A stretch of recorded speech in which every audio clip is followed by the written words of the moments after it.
بسم الله الرحمن الرحیم. قابیل و هابیل.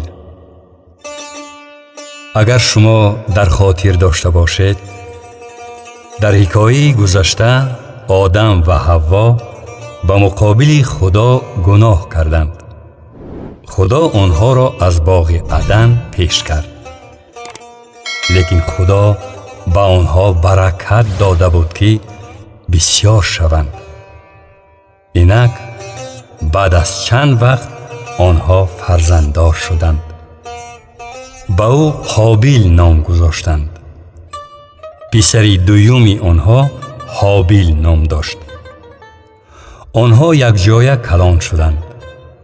سالها گذشتند. قابیل دهقان شد و هابیل چوپانی میکرد. روز قابیل و هابیل به خدا قربانی کردند.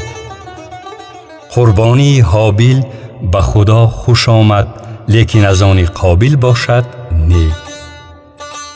قابیل بسیار خفه شد. خدا از وی پرسید: برای چی تو خفه شدی؟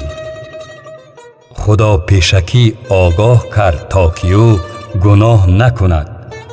آخر خدا می دانست که شیطان می خواهد قابیل گناه کند، لیکن قابیل مثل پدر و مادرش به خدا اطاعت نکرد. وی به خدا گوش نکرده راه خود را انتخاب کرد. یک روز وقتی که هر دو برادر در صحرا بودند، قابیل به هابیل حمله کرد.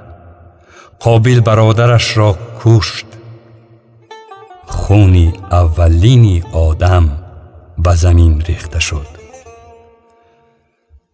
کاش که وی به خدا اطاعت می کرد. خدا به قابیل جزای سخت داد. قابیل از خدا روی گردانده برآمده رفت. او سرسان و آواره روی زمین گردید.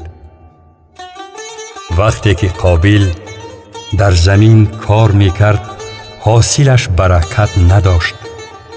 آدم و حوا بسیار غم میخوردند که از هر دو پسرشان جدا شدند. اما خدا آنها را فراموش نکرد و به آنها باز یک پسر دیگر داد. این محبت بزرگ خدا را نسبت به آدم نشان می دهد.